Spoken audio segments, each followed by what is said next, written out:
também da Bcrypto. Boa, obrigado. Bom, acho que aqui a gente tem... Todo mundo tem? Fechou. Boa. Bom, galera, muito obrigado por aceitarem esse convite, esse bate-papo. Particularmente, é um outro tema que eu me interesso muito, assim como o de DeFi, que eu participei mais cedo. E esse eu queria estar junto, porque... Opa, desculpa que são muitas coisas. Tá fácil a vida aí, né? Tá fácil. Tá fácil. Pronto. É um tema muito interessante, porque lá atrás eu, particularmente, tive o interesse de entrar no mundo de VC. A Vega, que a gente montou, ela começou com o intuito de como que a gente poderia ajudar o Brasil a construir tecnologia, né? Diminuir os gaps de conhecimento, de barreiras de línguas e tudo mais. Mas a gente entende que é um mercado que está sempre... Bom, primeiro você precisa ter o deal flow, né? Você precisa ter bons negócios para investir. E lá atrás, quando a gente começou, em 2021, não tinha muita tecnologia sendo feita no Brasil. Tinha muitos modelos de negócio, muitas propostas, porque o mercado brasileiro é muito atraente. Mas... Com o passar do tempo, isso foi mudando um pouco. O mercado veio se maturando aqui no Brasil, especialmente ali desde 2019. Começou a tomar uma cara mais robusta. E eu acho que a gente está num ponto agora onde tem uma demanda dos VCs, só assim, um número aleatório, só que se inscreveram para ser speaker e estarem por aqui foram 8 venture capitals diferentes. Então, isso demonstra um interesse de um lado, certo? Está aqui o capital, construam que a gente tem capital.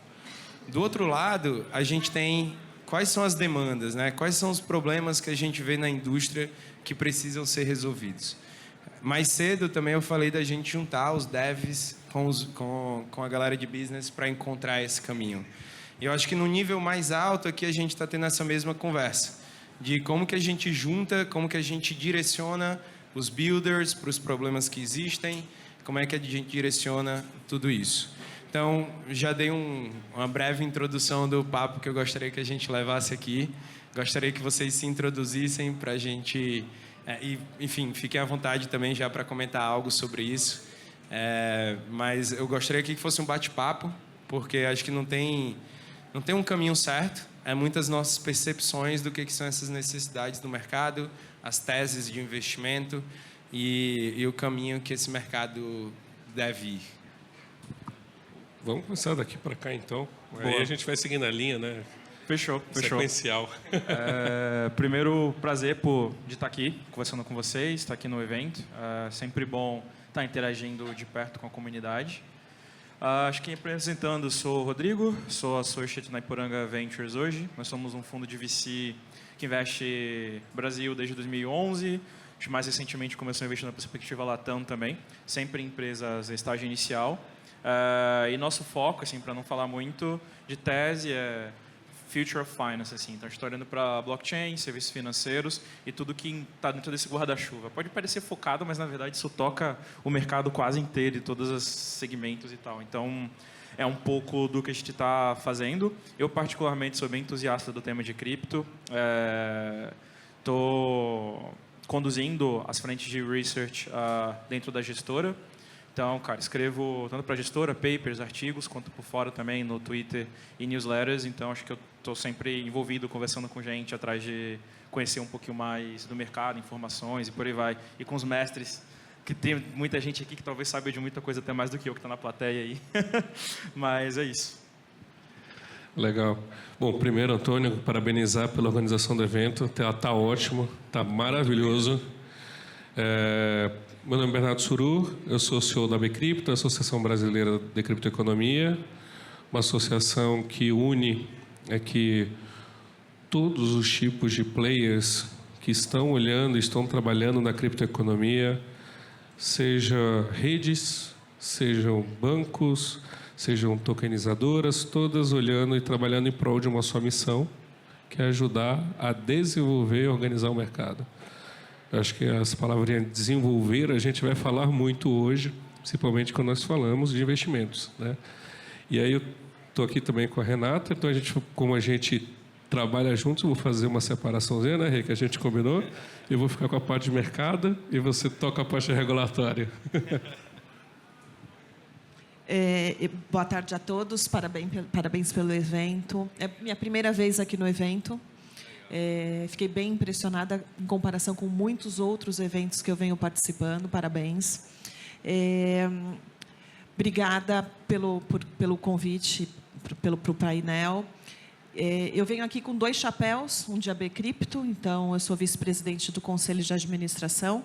Já trabalhei com o Bernardo no mundo regulado e estou numa corretora de cripto. Já sou uma entusiasta do mundo cripto há mais de 5 anos e já passei por outra corretora e hoje estou numa corretora que é a Ripio, uma corretora que está em 8 países. Então, realmente, a palavra é desenvolvimento. Então, a gente vai fazer essa dobradinha. Legal, muito bom. E eu acho que é exatamente isso, porque como eu conversei com o Bernardo antes, com o Rodrigo, não tive a chance de conversar com você, a ideia aqui é justamente essa, a gente colaborar para desenvolver, né? O bolo ainda precisa crescer para poder ser dividido. Isso é verdade. Então, a gente está batendo o bolo ainda, eu acho. Mas, bom, vamos lá direto para o que importa. O que faz sentido que está vendo no mercado, que a gente está vendo de aplicações e tudo mais? E aí, não é o que faz sentido, claro, o Embedded Finance está ali, mas a gente tem visto, né, eu acho que é um caminho do Embedded Finance, todos os aplicativos virando alguma coisa de finanças, né? Seja usando um white label, um terceiro, seja eles criando aí seus próprios produtos. A gente viu isso, o caso da Starbucks, é um clássico, o programa de lealdade deles, né?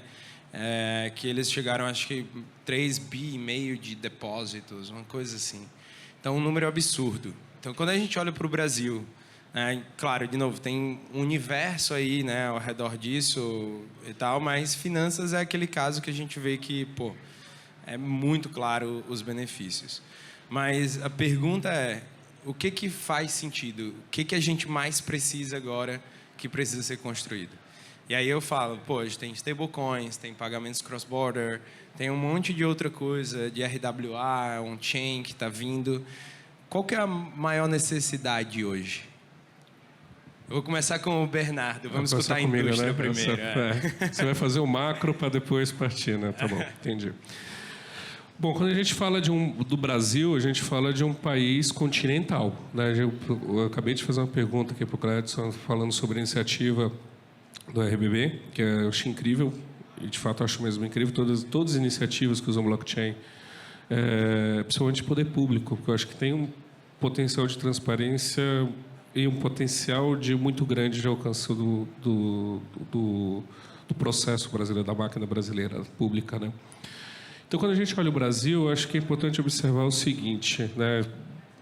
A gente está falando de um país onde nós temos 80% da população ganhando menos que R$4.000 por mês, onde, para você pertencer a 1% mais rico, por exemplo, da cidade como São Paulo, que é a maior PIB do Brasil, você precisa ganhar R$16.000 por mês, é só com esse salário você já está pertencendo a 1%. E desse número, 22%, 23%, agora eu não lembro exatamente, da estatística segundo o próprio PNAD, a população brasileira não tem renda. Então, isso traz o Brasil a demonstrar que nós temos uma concentração de renda muito, muito, muito elevada, né? E quando a gente olha para a concentração de renda, existem 2 mecanismos que são capazes de ajudar a desenvolver esse mercado, esse país. Um deles é o mercado financeiro e a outra é o mercado de capitais.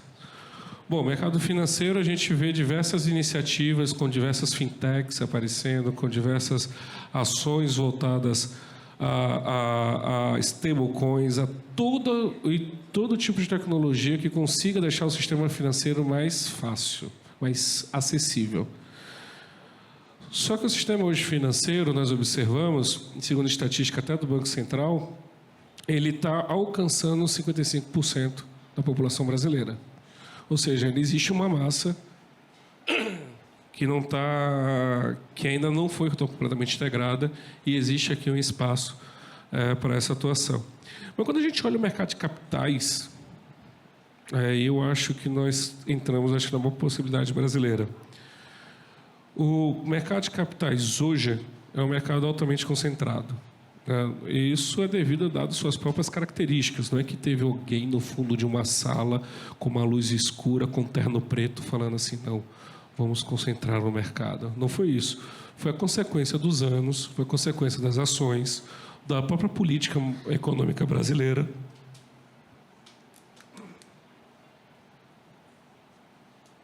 Pronto. Muita viagem, está começando a falhar a voz. Então, quando a gente observa essa característica do mercado, acho que para a gente poder ter números, a gente fala que, conforme a estatística da própria B3, em números de CPFs, hoje no mercado de capitais operam 3% da população brasileira. E aí, só um parênteses 3%. bem rapidinho. Todo mundo viu o Tigrinho, né? Pois é, o Tigrinho é 7 vezes maior do que a Bolsa Brasileira. E 30% do PIX. Então, a gente tem um mercado que a gente observa que ele é inacessível. Mas se você comparar esses 3%, né, que acessam, junto com o PNAD, você vai observar que existe uma correlação. Hoje, acessa o mercado de capitais quem tem capital para fazer essas operações. E isso se dá pelo fato de que o modelo de construção, de solidez que foi sendo criada por causa do processo inflacionário, por causa de toda uma questão histórica que o Brasil tem, de novo, não teve ninguém com terninho preto no fundo da sala fazendo, ele levou essa concentração. Mas acontece que o Brasil agora tem um mercado de capitais dos menos desenvolvidos do mundo, e entre o G20, por exemplo, existem vários outros mercados de capitais muito mais evoluídos. Então, para a gente ter uma renda, para a gente poder ter uma distribuição melhor, para a gente poder ter uma capacidade de investimento, para que a gente consiga fazer com que essa produção escoe, né, como a gente fala, com o agro, com tudo isso, é necessário termos um mercado de capitais pujante. Bom, para fazer isso, você precisa incluir. A inclusão traz a democratização.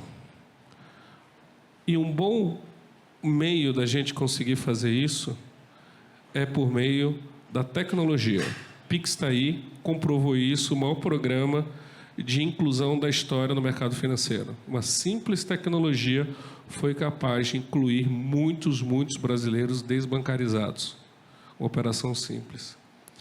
Então, se eu pudesse colocar em uma pauta, tokenização no Brasil, ele tem uma grande capacidade. Porque a tokenização é justamente a capacidade que tem do mercado de capitais se tornar mais aberto, mais democrático, mais simples, mais fácil.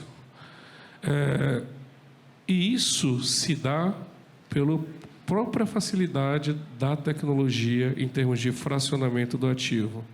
Conseguindo fracionar o ativo, consigo trazer as garantias, a transparência que é necessário, você consegue ter ativos mais acessíveis para uma parte da população. Então, você não precisa ficar naqueles 3% da população. Legal. Mercado de capitais realmente é um lugar que a gente está vendo agora um grande movimento sobre isso. Inclusive, tem o CRIA agora que saiu, né? Mas, bom, vou deixar o Rodrigo responder a pergunta anterior, mas já fazendo um segue, nesse caminho do mercado de capitais, depois, se você puder falar um pouco do CRIA, do que está acontecendo, seria legal. Mas deixar o Rodrigo responder aqui antes. Boa, legal. Acho que é muito na linha do que o Bernardo já falou. Eu acredito que tem um passo que é concomitante com o desenvolvimento de tecnologia, que é a educação. Acho que isso aqui foge um pouco até do desenvolvimento de tecnologia em si. Mas é um movimento que eu acho que é extremamente importante nesse processo. A população brasileira ainda é pouco educada com relação à educação financeira.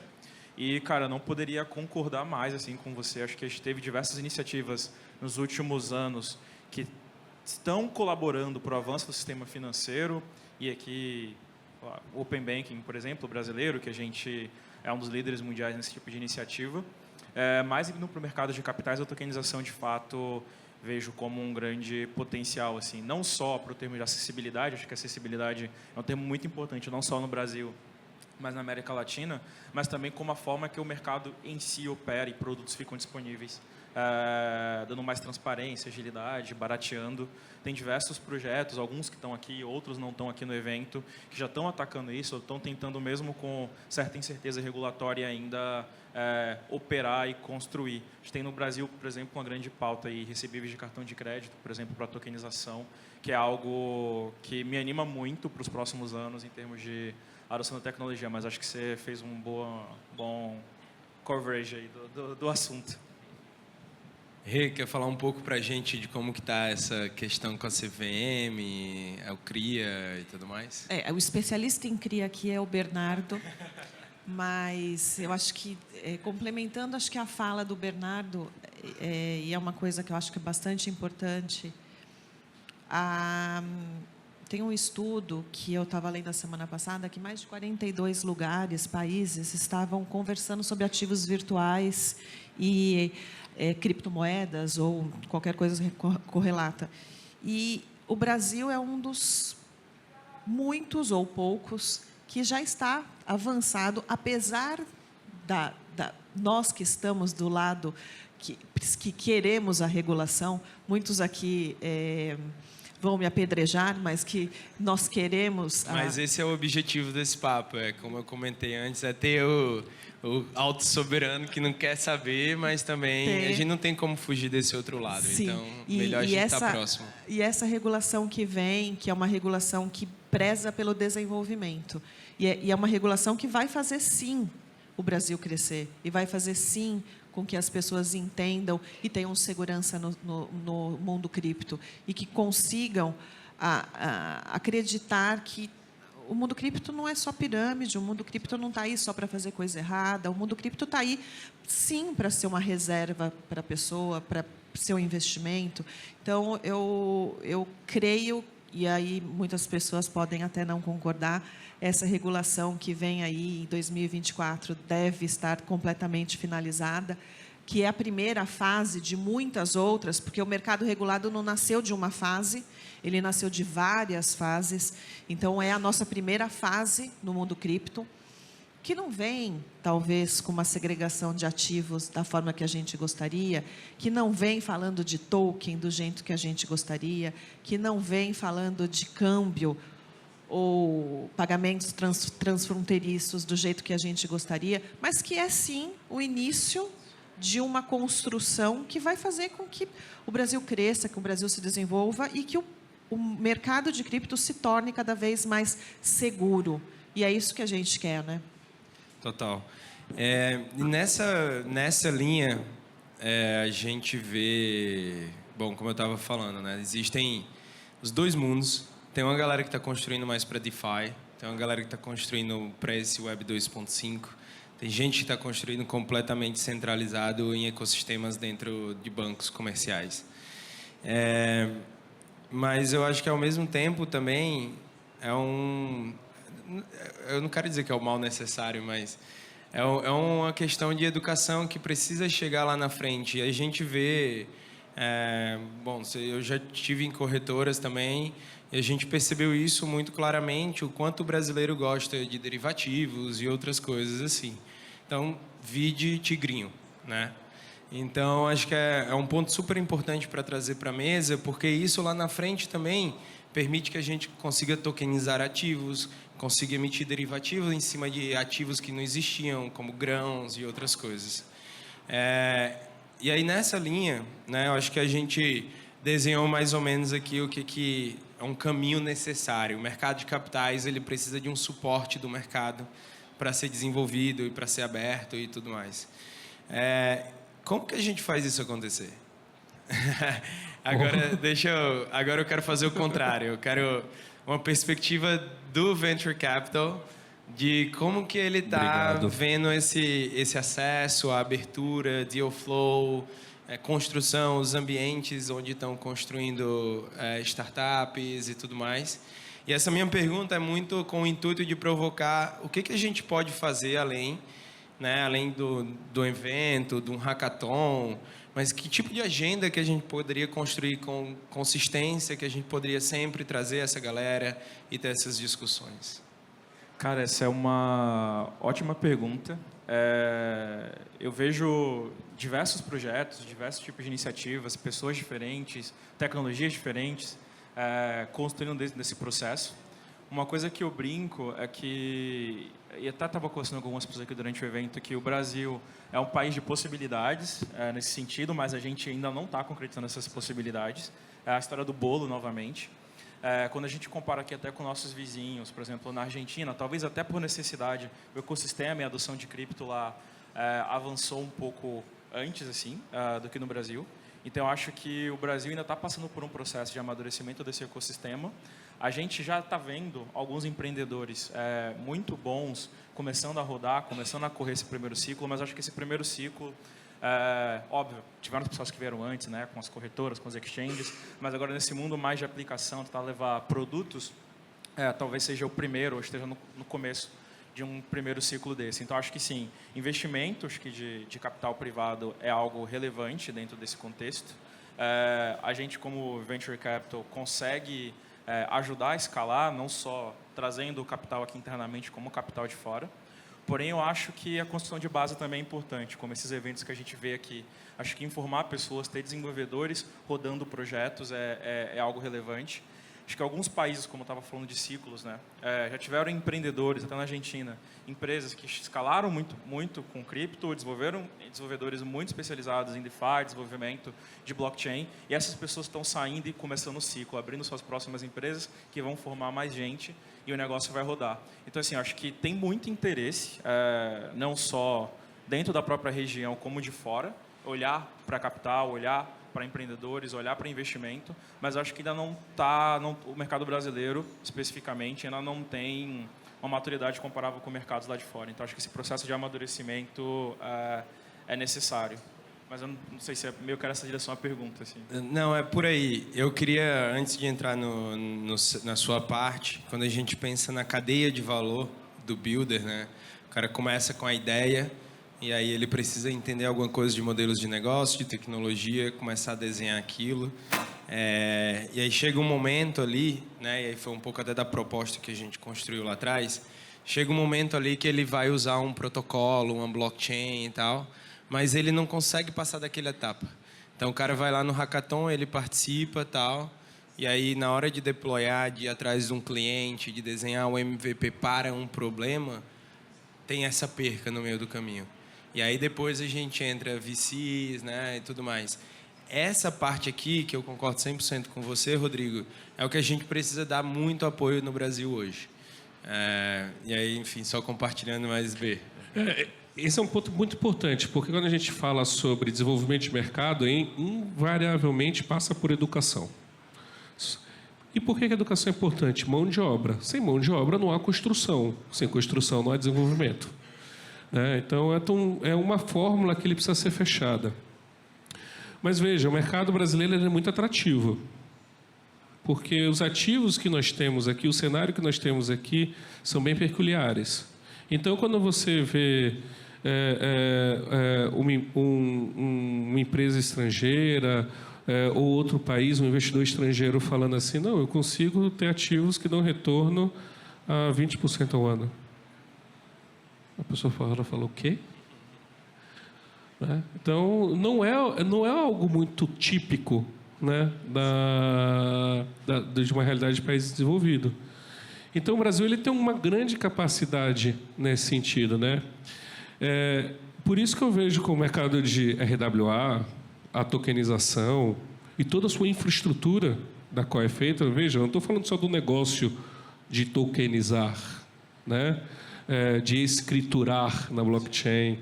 Eu estou falando de todo um processo tecnológico que existe por trás disso. A gente tem as redes, temos os desenvolvedores, temos todo esse contexto que vai trazendo desenvolvimento. Educação, e aí passar por capacitação profissional, realmente é um gap. E no Brasil vai ser um gap por alguns anos. Mas eu acho que, trazendo, eu acredito isso que, de fato, que a gente tem dois cenários muito bons. E aí eu comendo para o final da resposta. Vendo o Brasil como oportunidade, eu acho que temos todos os indicadores essenciais para fazer esse mercado. Eu acho que um segundo fator de mudança é que você, de fato, você tem empreendedores e você tem empresas que estão olhando isso e estão buscando capital. Então, boa parte hoje dos investimentos pelos VCs no Brasil, em todos os níveis, tem sido feito de forma massiva, principalmente tokenização, observando esse cenário, mas você só consegue mudar o jogo quando você une todos em prol de um mesmo objetivo. Porque aqui você passa por uma mudança regulatória, você passa por uma mudança mercadológica, né? Por isso que eu estou vendo aqui Priscila, da Ripple, o Bernardo Quintão, lá da Wakegate Finance, o Tota, do mercado Bitcoin, todos aqui associados da Bcrypto, que têm feito essa frente justamente de levar essa discussão para a sociedade quanto tokenização, o quanto isso é importante, o quanto que a gente precisa mudar as regras do jogo. Porque senão a gente vai continuar tendo um mercado de 3%, pagando juros a 20% ao ano, mas para uma casta muito, muito específica da população. E aí continua aumentando o gap entre... Continuamos. Continuamos sendo um país, cada vez continuamos desiguais, e o VC não consegue colocar ali para rodar seus projetos. E até se me permite adicionar uma coisa, que você estava falando, eu estava lembrando aqui. Cara, como existe um gap entre a galera que chega... Vou separar em dois mundos aqui, mas eu não acredito que são dois mundos. Blockchain, cripto, fintech. No fim do dia, muitas vezes os dois tentam resolver o mesmo problema. A mesma moeda dos tá? dois lados. Mas, cara, o cara de cripto, ele chega me falando, e eu entendo que em cripto já não teve o nível de abstração suficiente para não precisar falar de certas coisas básicas como protocolo. É necessário falar disso também, é necessário se preocupar com isso quando você está implementando a solução. Mas o nível de maturidade que as pessoas que vêm puramente de fintech, que estão olhando para modelo de negócios, como aplicar, como levar, go-to-market e como desenvolver um negócio de fato, é discrepante. Assim. Acho que são poucos, e esses poucos que sabem do que estão falando nesse sentido, chamam mais atenção do que o resto, porque eles entendem e estão vendo o negócio por uma perspectiva de negócio. Então, acho que não só amadurecimento no desenvolvimento de tecnologia, mas também como desenvolvimento de negócios no fim do dia, né? Como levar, como tornar rentável. E fica até uma provocação para a galera de cripto se aproximar mais do Web 2, porque dá para aprender muita coisa com a galera, não só são os antiquados, não, tá? Total, total. Mas isso é engraçado, e compartilhando uma experiência própria, é interessante você ver que alguns venture capitals eles estão mais interessados no degenerado, naquilo que parece que vai resolver o mundo, mas não gera nenhum tipo de cash flow, de estrutura de um negócio que de fato está resolvendo um problema e alguém está pagando por aquilo. Então acho que ainda existe esse conundrum aí também entre os VCs e os builders, porque a gente sente isso. Se você chega com um business redondo que tem cash flow, alguns VCs de cripto vão olhar assim, mas aí eu tenho como fazer a conta, não dá. O Pi vai conseguir perguntar por que eu fiz investimento, né? Exato. Então ele tem que explicar a conta, não tá pelo sonho. Então acho que tem um pouco dessas duas coisas, mas eu concordo 100% que...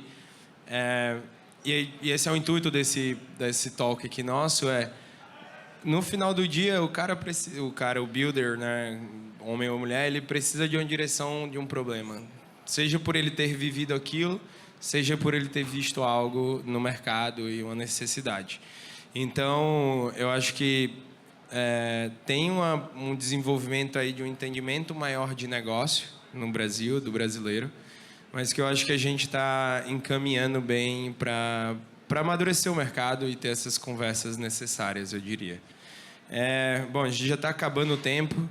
Queria pegar uma última frase de vocês, um último pensamento sobre esse mercado, que seja duro ou não, verdadeiro ou não, porque no final do dia, se a gente não falar as coisas que são necessárias e, cara, bater no ombro do amigo e falar assim, o que tu está construindo não faz muito sentido, né? A gente precisa falar as verdades. Então, eu queria pegar a última fala de vocês, a gente abrir para perguntas aqui para o pessoal. Difícil, hein? Difícil. A gente não combinou isso. Acho que fazendo um apanhado aí de tudo que eu escutei, acho que educação. E a educação não você só ensinar, mas você aprender também e ter mão de obra suficiente ou boa o suficiente para ter bons desenvolvedores, ter boas pessoas no segmento. E muitas pessoas não vão gostar, mas acho que regulação... Essa está vindo, a gente não tem mais como fugir. Não tem mais como fugir, acho que a primeira fase de muitas, e eu acredito, sim, que vai ser uma coisa muito boa para o mercado, talvez um pouco sofrida no começo, mas acho que isso vai separar aí os bons, não vou dizer os bons dos ruins, mas eu acho que vai dar vai amadurecer um pouco mais o segmento, e acho que vai ser muito importante para o crescimento do segmento. Legal.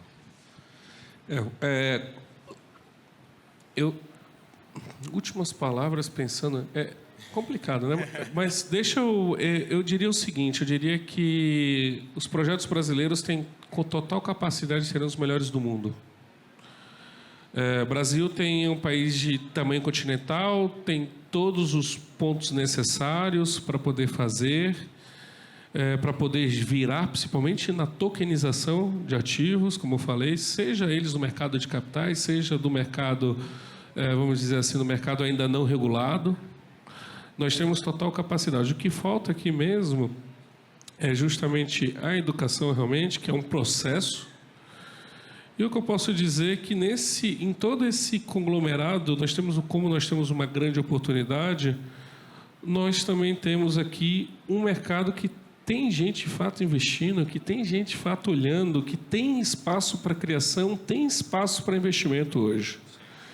Então, tentem, construam. E eu queria uma mensagem, eu acho que é para todos os empreendedores, vocês não estão sozinhos, né? Vocês fazem parte, sim, de algo maior, vocês fazem parte de uma evolução que está acontecendo, e pode contar comigo e com a Bcrypto nesse processo todo, que realmente o processo de evolução ele pode ser doloroso, mas o resultado é muito positivo para toda a sociedade. Então, o Brasil precisa desse momento de desenvolvimento, e o Brasil precisa passar por essa abertura, precisa passar por essa democratização. Boa. É difícil mesmo a pergunta.